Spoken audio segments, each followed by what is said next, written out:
अरे ओ रामू, अरे ओ रामू। अरे ये शीला मौसी क्यों बुला रही है? लगता है मुझसे कुछ काम करवाना चाहती है। जाकर देखता हूँ। अरे रामू, इतनी ठंड में कहाँ जा रहे हो? कुछ नहीं शीला मौसी, मैं तो जंगल में कुछ लकड़ियाँ लेने जा रहा था।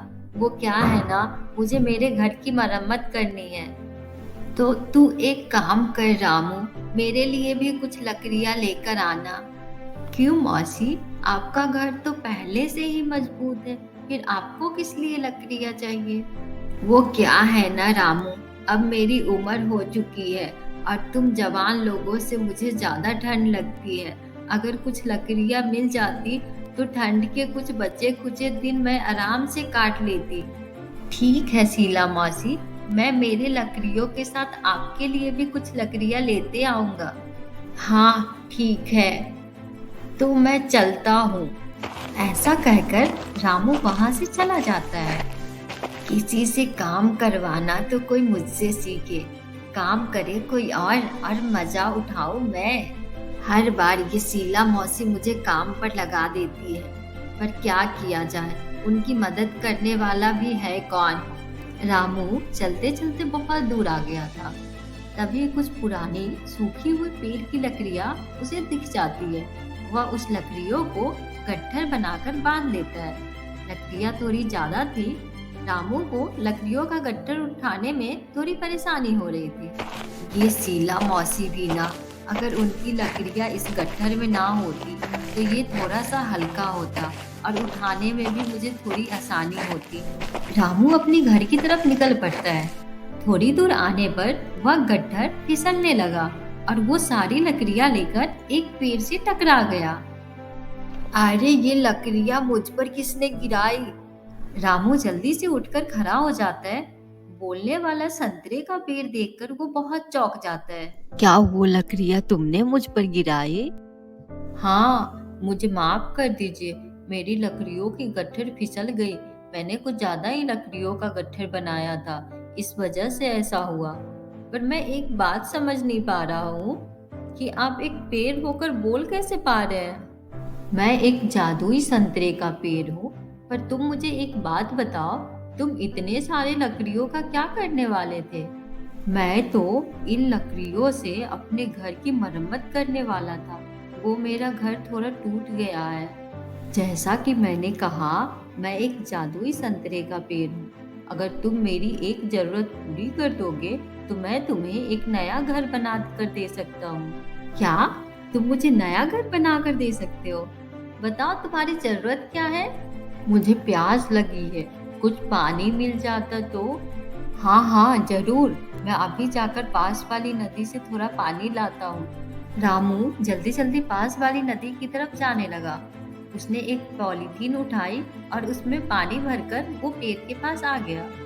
वाह क्या बात है, थोड़ी ही सही मगर मेरी प्यास बुझ गई।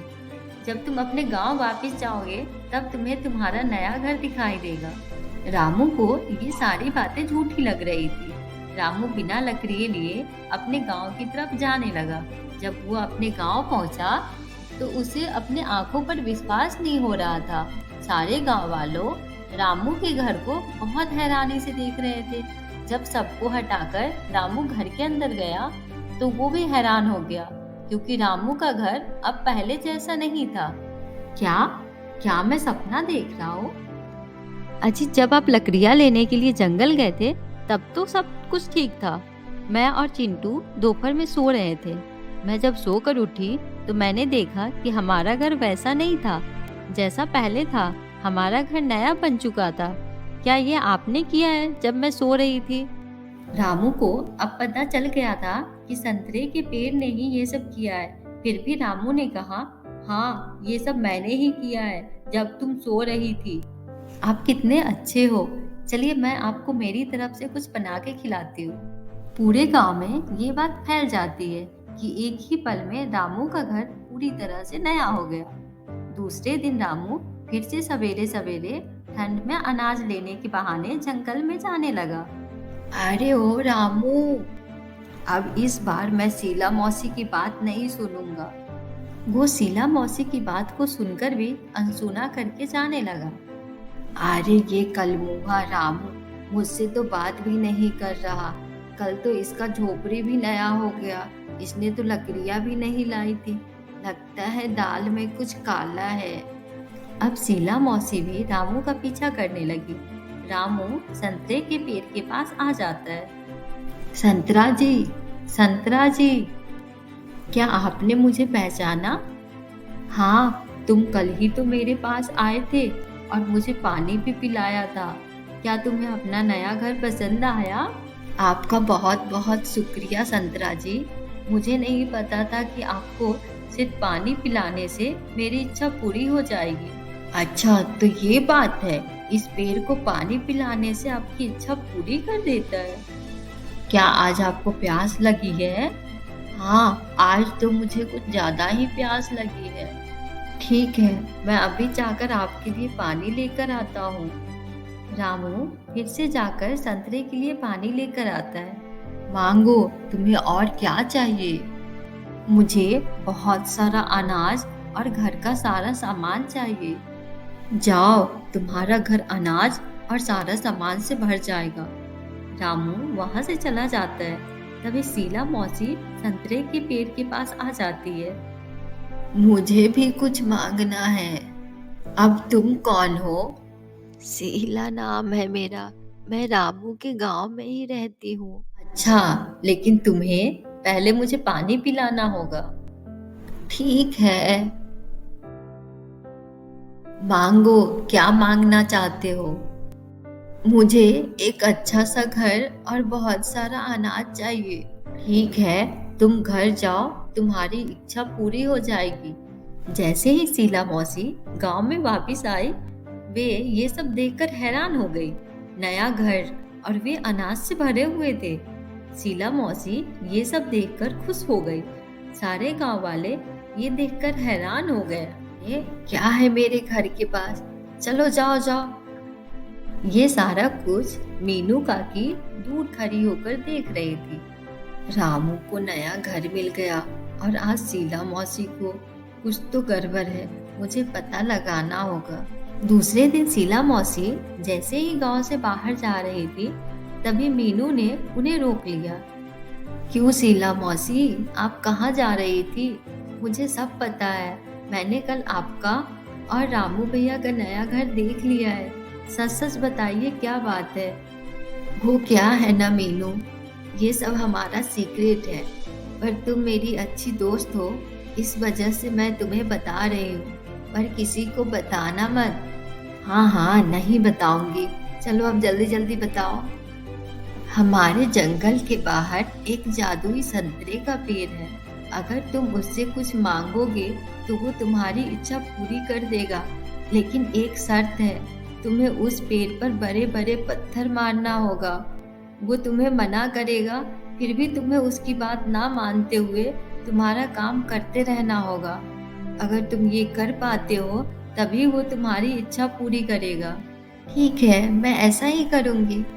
मीनू जल्दी से वहां से चली जाती है। बड़ी आई मुझे रोकने वाली। अब देख वो पेड़ तेरी क्या हालत करता है, तू बस देखती जा। फिर मीनू जंगल में ढूंढते ढूंढते उस जादुई पेड़ के पास आ जाती है। मुझे आपसे कुछ मांगना है। ठीक है, मांगो, पर तुम्हें पता तो है ना? हाँ हाँ, मुझे सब पता है। ठीक है। फिर मीनू बड़े बड़े पत्थर ढूंढने लगी। तभी उसे पास में पड़े हुए पत्थर दिखाई दिए। चल मीनू, उठा अब ये बड़े बड़े पत्थर। मीनू बड़े बड़े पत्थर उठाकर संतरे के पेड़ पर फेंकने लगी। अरे मर गया, ये तुम क्या कर रही हो? मीनू पेड़ की एक नहीं सुनती और पत्थर मारना जारी रखती है। अरे रुक जाओ, ये पत्थर क्यों मार रही हो? आपको ये पत्थर की मार अच्छी लगती है ना?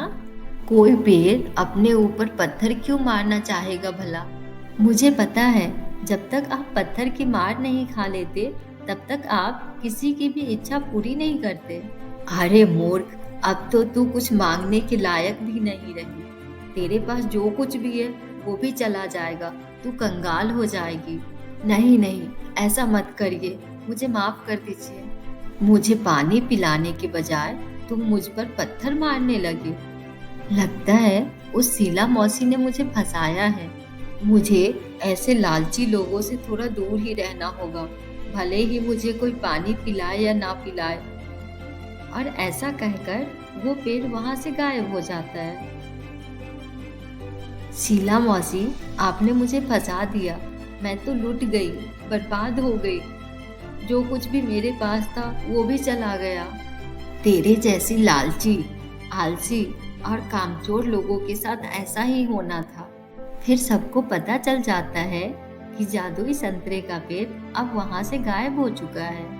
अच्छा हुआ कि वो पेड़ गायब हो गया, नहीं तो सब लोग लालची हो जाते और कामचोर भी।